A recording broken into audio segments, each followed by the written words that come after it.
Hello everyone, the MLG Skylander Man 36 here today, and today we are reacting to Kai versus Tahu. One of these matchups that I'm actually kind of excited to see because it really showed one of my own childhood favorites, Lego Ninjago. Now, I don't really have much regulation with Bionicle, and that's only because around that time period when with Bionicle, I only played like one game, that being Bionic Heroes for the Wii. And God forbid that was hard for me as a kid, but probably now I could probably beat it. And now looking towards with Kai, Kai's abilities are really interesting. Like you already know, he is the master of fire. He also has the ability of spin jitsu, rising dragon. He also has able to basically survive heat conditions that are undeniable, but not. Now, as I say, I don't think he can survive lava though, comparison to what I've heard about Tahu can do. Apparently, Tahu can lava surf, which is actually interesting to me. But I would really question where this fight will go because as I said, these are two Lego characters, so I actually don't know where this is gonna go. But anyway, without any further ado, let's begin the reaction.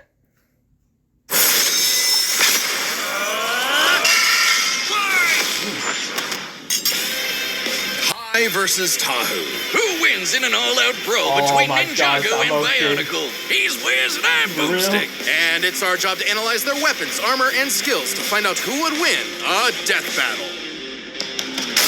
Bro, I remember just saying that name versus Traveler. The year was 1998, when LEGO introduced us to the world of the Ninja. Who could forget such classics as Ninpo Big Bat and Ninja Surprise? And the surprise is death! The near death of the LEGO company, in fact. But then, out of the shadows, a decade later, the Ninja returned, remade, rebuilt. Ninjago! The story of Ninjago starts in the village of Ignacia. Kai was a simple blacksmith trying to get by with his sister, Nia. Not that he had the patience for his line of work. Kai's fiery streak couldn't be matched. It happens when your parents mysteriously vanish. And that streak continued when some skeleton men kidnapped his sister, and Kai learned that within him lay the power of fire. Thanks to the guidance of Master Wu, he ditched the hammer and anvil and did what any good brother would do.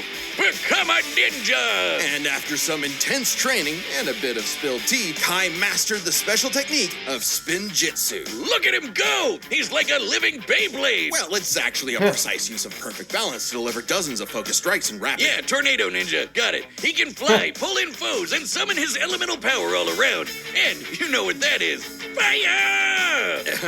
Yes, Kai can throw fireballs, resist extreme heat, form protective barriers of flame, and even conjure a fiery rising dragon.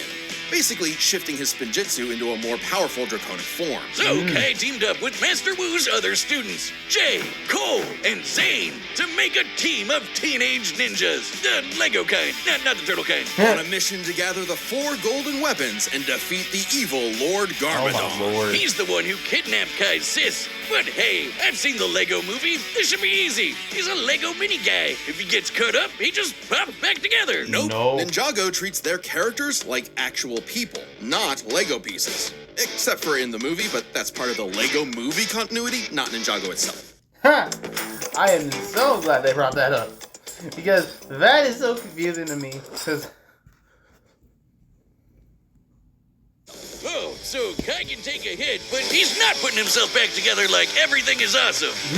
Which makes his quest all the more perilous. Long ago, the golden weapons were forged by the first Spinjitzu master to create the continent of Ninjago.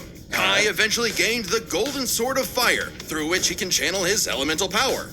Fire. So much so that if Kai is surrounded by a bunch of fire, he can use it all for a mega-sized Spinjitzu burst. Unfortunately, Kai wasn't the easiest teammate to work with. Eager to rescue Nia, he went it alone. Until he was tricked into helping Garmadon escape imprisonment. Whoops. Yeah, bummer. But it wasn't all bad. They got all the golden weapons. And with his sister rescued, Kai vowed to become a real elemental master and prove he wasn't just hot air. So he got to training when he wasn't slacking off and playing video games. Befitting a ninja and a pro gamer, Kai is a master of stealth, can climb any surface, and is incredibly fast. He's dodged lightning and is even a match with Jay, who can outrun his own elemental dragon. Which, according to the Ninjago Visual Dictionary, can apparently fly at light speed. Yes, this is an official book. If that wasn't enough, other ninja like That's Cole are so awesome. strong they can shake an entire mountain. So even as a wild child, Kai's team kept him in check across a dozen seasons of blocky ninja action, where, frankly, nothing was off the table. Who could forget the virtual world season, the time travel season, the ghost season? Really anything that would sell toys. Meaning, Kai picked up plenty of ninja gear. Swords, grappling hooks, shurikens, a motorcycle, a wingsuit for flight, Jesus Christ. but swords of fire remained his weapons of choice. Once, when Garmadon combined the golden weapons into a mega weapon, Kai and his bros went to the past to get them back, then pushed themselves to the limit, using the golden weapons to overload the mega weapon with so much energy, it exploded into a star. While this did destroy the golden weapons, creating enough energy to ignite a star is absurd. For a mass to become a star, it must first cross a critical temperature threshold of approximately 4 million degrees Celsius. Jesus. And over time, Kai's fire got so strong, he could melt down those same golden weapons. But no matter how powerful he became, Kai's hot-headedness kept getting in his own way. Come on, Kai oozes main character energy. He was sure to get the title of Green Ranger, Green Ninja, the one destined to be the leader of the team and take down Garmadon once and for all, right? No. Kai was chosen by Master Wu, but that didn't mean he was the chosen one. That honor belonged to the up-and-comer Lloyd, who happened to be Garmadon's son and Wu's nephew. Typical Oh, Nepo, I baby. forgot about But that. even if Kai wasn't the Joke, I chosen never one, did. he still had a big role to play in protecting Lloyd. Yeah, In I always think that was such a surprising act of weird. humility, Kai chose Like- to guide. That was such a weird thing. They decided to give him the title. They found a scroll, and it wasn't even meant for any of the ninja. It was meant for Lloyd. I always found that as a weird thing, but then again, you never know when continuity happens. Lloyd until he could defeat Garmadon, and the threats just got wilder from there. But he always rose to the challenge. Kai's defeated Karloff, the Master of Metal, and trained Wildfire, the Master of Heat. With his teammates, he took down the Great You know, I Tahu, didn't even know a her snake element. goddess that could consume the continent. That's crazy And to me. Notakon, a djinn that could lift half of Ninjago's landmass into the sky. And when these crystal weirdos had him on the ropes, Kai did a jump up, kick back, whip around, and spin to achieve his ultimate power, the Dragon Form. With this, Kai gets a huge boost in power, can fight on par with demonic Onis, and can even harm the Overlord, the source of all evil in the world, who was as strong as the first Spinjitzu master. Remember? The creator of Ninjago itself. Then, by uniting with his pals, they summoned a giant golden dragon that obliterated the Overlord. Sayonara, sucker! That's the power of found family. And money! Kai's journey took him far and wide, where he beat the odds time and time again. Because, hothead chosen one or not, within Kai was the fire Fire! of a ninja. The upcoming battle is the first ever stop-motion death battle, animated by Apartment D, the creators of Ruff Ruff Danger Dogs. They've got a ton of awesome stop-motion animations on their channel, like this, or this, or this. Make sure to subscribe to Apartment D's YouTube channel for more awesome animations. It was the year 2000, and the Lego company was in shambles. Straddled with debt and risking closure, they needed a brand new idea to turn things around. They needed something epic, something that was Lego but for big kids who loved lore. Enter Bionicle! Bionicle begins on the island of Matanui, when 6 mysterious canisters arrived at the homeland of the biomechanical Matorans. With help from a weird stone and this little guy Takua, out popped 6 very marketable warriors. The Toa! They were Kopaka, Gali, Ohatu, Lua, Unua, and their self-proclaimed leader, Tahu. But what were the Toa? Tahu had no freaking idea. He and the others had no memory of what, who, why, where, all that important stuff. Nothing. Head empty. But even as an amnesiac hothead, Tahu still wanted to protect the Matorans from a threat lurking behind the scenes. Lego Sauron! No, wait, not literally. I mean this creepy guy, Makuta, who just loves slaughtering the Matorans with his army of monsters. Thus, the Toa Mata battled all manner of beasts with their elemental powers. And as the Toa of Fire, you can guess what Tahu was bringing. Guns! Fire. Yeah, okay. What? No, I'm not shoving The on way the he top right said now. that, the way he said that. Fire, okay. Okay. Even early on, Tahu could shoot fire, set his sword ablaze, melt thousands of tons of sand into glass, and even Jesus. stop a volcanic eruption. But even more importantly, he surfs on lava! Oh man, that's so cool! I mean, hot. Tahu's fire is so hot that it can reportedly melt any known substance. Anything. Dang. And on the rare occasion that his own fire isn't enough, he can absorb flames from his foes and surroundings. But it would take all his might to face Matanui's trials and gather the Kanohi masks. Magic masks that give extra powers, and the Toa scooped up a bunch of them. With his mask of shielding, Tahu can make an energy barrier that blocks all kinds of attacks. There's also masks of telekinesis, super strength, super speed, and X-ray vision. And from his mentor, Vakama, Tahu gained the Mask of Time. While its power puts a serious strain on the user, it's worth the risk when it can slow targets to a standstill. Plus, these masks can be swapped out whenever Tahu wants, thanks to a cyber totem that stores them all. Which came in handy as the Toa battled monsters across Matanui. Like the Avoka, a beast that could fire lightning, which Tahu had to dodge multiple times. But even from the start, Tahu was a lone wolf who preferred going solo, even if it meant leaving his Toa brethren in the dark. Tahu tried to take on some big bads all by himself, and it went even worse than you think. He lost his powers, and he lost all the rest of his team's powers. Awkward. But Tahu kept pushing forward, accepting his team as his siblings, overcoming his weaknesses, and rebuilding himself. Literally. By jumping into a pool of liquefied cyber juice to become the Toa Nuva. Now boasting twin magma swords and later some slick adaptive armor, Tahu can fly and use his fire in new supercharged ways. He can conjure fire cages, create lava pits, and steal the heat from other living beings. So much so that the process freezes them solid. As the Toa Nuva, Tahu and his team are among the strongest generations of Toa.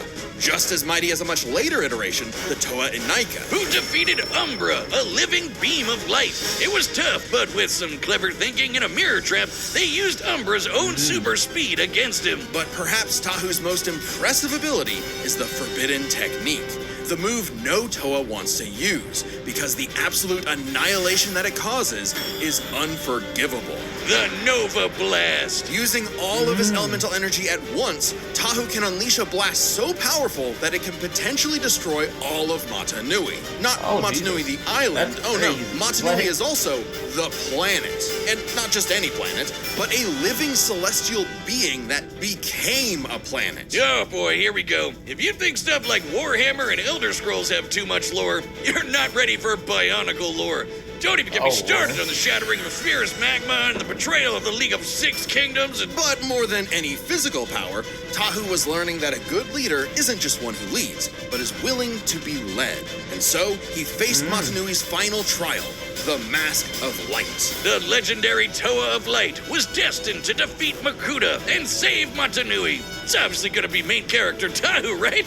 Right? Of course not. Turns out, the Toa of Light was Takua. Oh yeah, the little guy who opened the capsules at the very beginning. The Toa were tasked with guiding this new member, something Tahu found surprising, but ultimately accepted for the good of the group. Good thing, too, because they needed to be a solid team when they finally learned their true purpose. The whole reason they were built in the first place. the- Waking up God.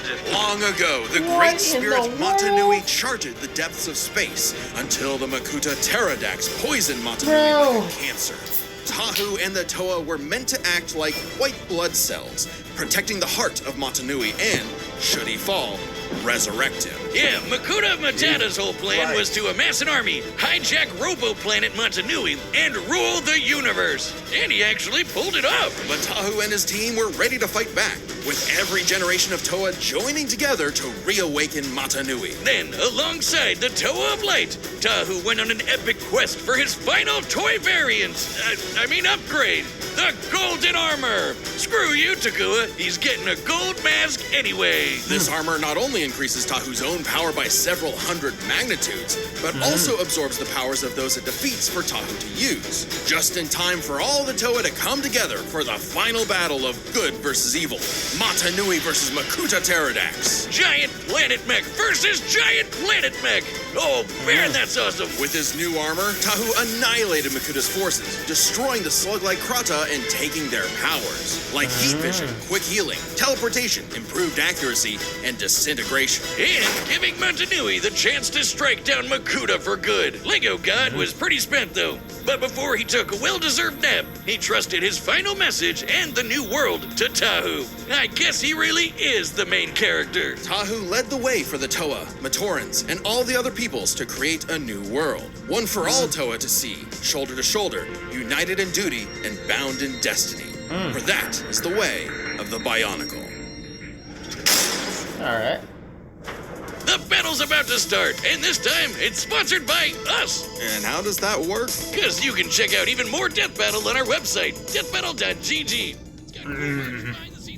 See, now it's more like fire versus fire, and I like, See, they mentioned Tahu can melt anything. I don't know how rare...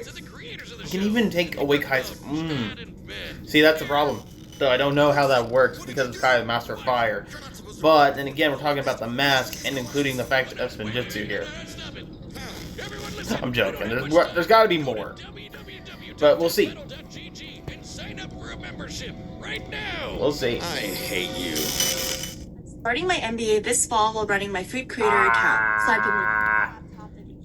That's uncool.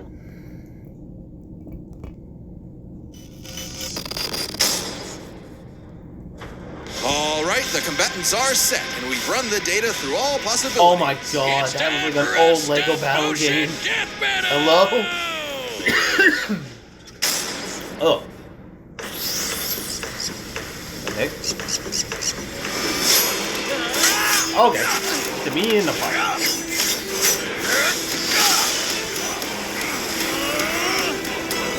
Man, the merge brought some weird ones. Let's see what you can do. Get off this island, pal, or you'll be nothing but hot ash. Damn. Woo.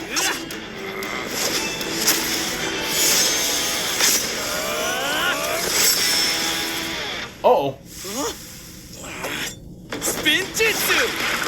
I will not break!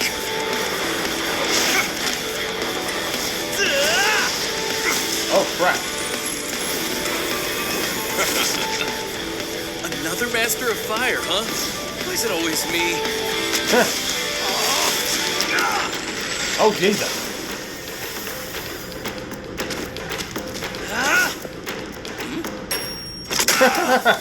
Oh!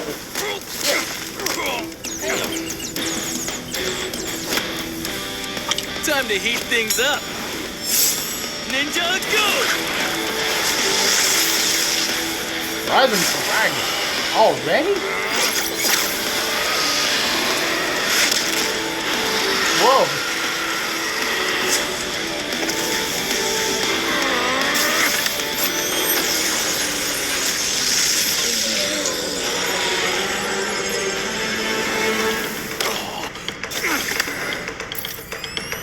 Oh my god, that man's switching like everything. Holy crap.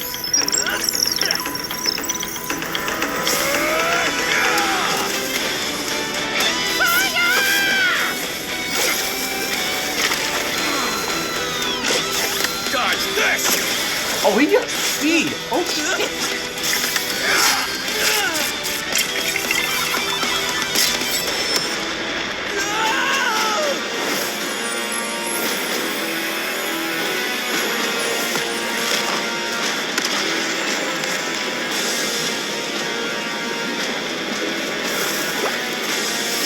Oh, that is so menacing, man. Surf's up!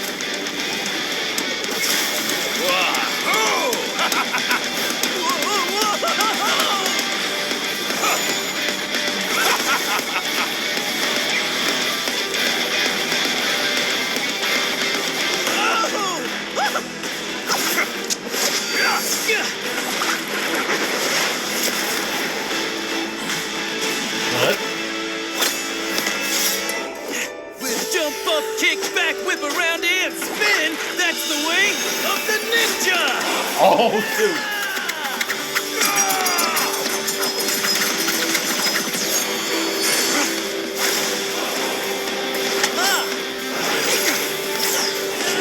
What? Oh!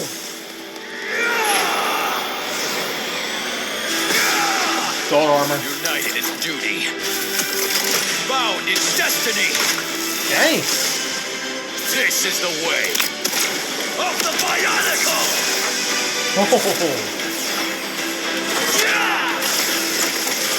Oh, we're stop motion. This is actually crazy. Oh, God.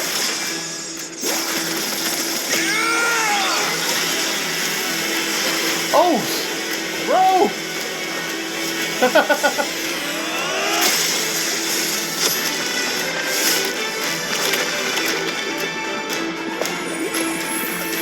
Now or never. Oh, he's gonna use all the fire at once. Forgive me.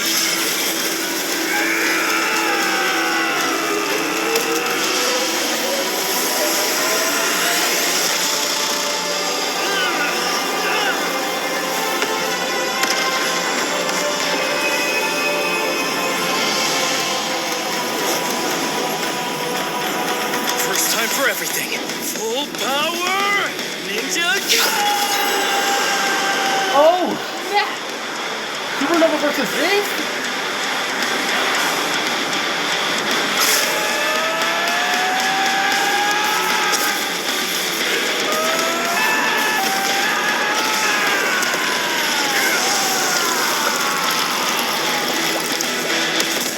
Oh!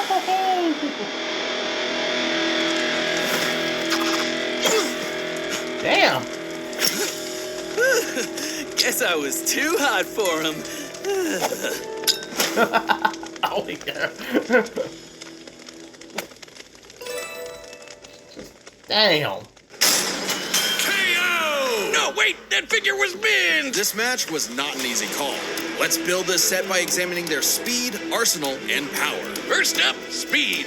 With all that fire spinning around, staying one step ahead was super important. Tahu could dodge Avoca's lightning, but Kai and the rest of the OG ninjas are as quick as dragons that move at light speed. Meanwhile, the Toa Anika could not keep up with Umbra, a light speed entity. And the Anika are similar in stats to the Toa Nuva. Tahu definitely got a leg up with that golden armor, but Kai's got way more speed amps, like Rising Dragon, Air Jitsu, and the Dragon Form. Speed goes to Kai. However, while Kai was running circles around Tahu, the Toa's arsenal had plenty of counters. Kai's packing flaming swords, wingsuits, supercars, motorcycles, and even a mech or two. All cool stuff, but Tahu can stop time. Exactly. With all the Kanohi masks plus the Krata powers, the Toa of Fire had plenty of abilities Kai did not have a direct answer for. In theory, the Mask of Time alone could nullify Kai's speed advantage. Yeah, too bad it hurts real bad to use. Like, really, really bad. Just one use almost took out Vakama. There's a reason why the Toa don't whip this out every time there's a new monster of the week. So Tahu could not reliably depend on the Mask of Time for a win without serious risk of a self-KO. But he has dozens of other unique powers. The Masks of Shielding, Speed, and Strength help him keep up with Kai. Add in golden armor powers like Heat Vision, Quick Healing, and Improved Accuracy, and Tahu has the wider arsenal. A lucky shot with Disintegration could be enough to tip the scale. If Kai didn't dodge with his way better speed. So this all comes down to power. Firepower! Tahu's best move is the Nova Blast, which can wipe out a planet. But Kai's power created a freaking star. You know, classic ninja move. The Ninja Star! Well, a star was made, that's been confirmed multiple times, but it was a team effort utilizing all the golden weapons. Kai's clearly not blasting people with the power of a star on a regular basis, but neither is Tahu with the Nova Blast, a move we technically have never actually seen reach planetary levels of destruction, only heard about.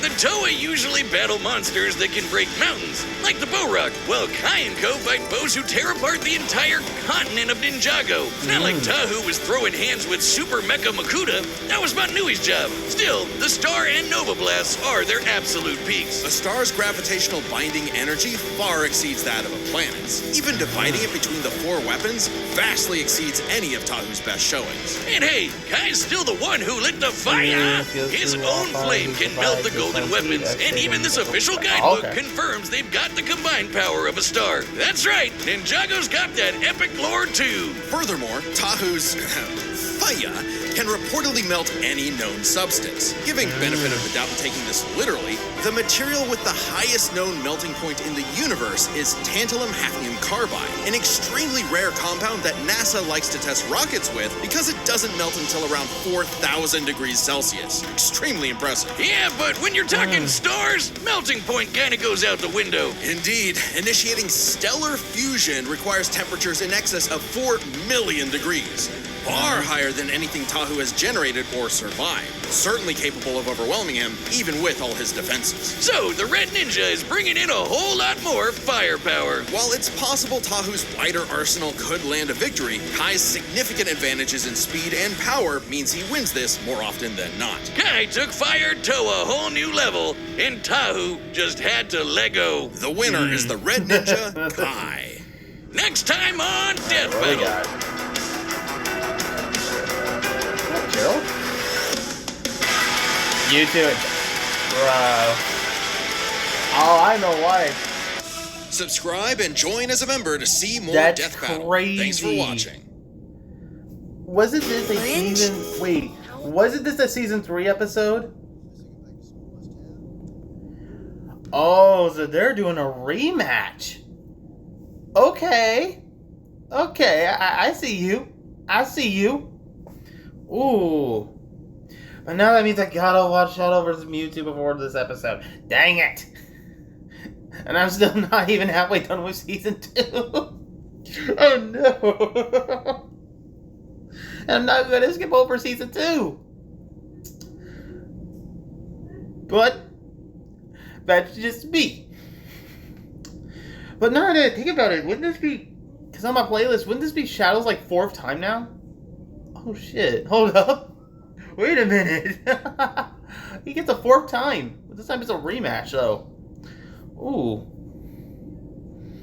And I feel like the only reason they could do it now is because of the oh god, the thing that happened in Sonic X-Shadow Generations where he has that Doom power. But anyway guys, if you enjoyed that reaction, please like, comment, and subscribe. And I will see y'all in the next one. Later.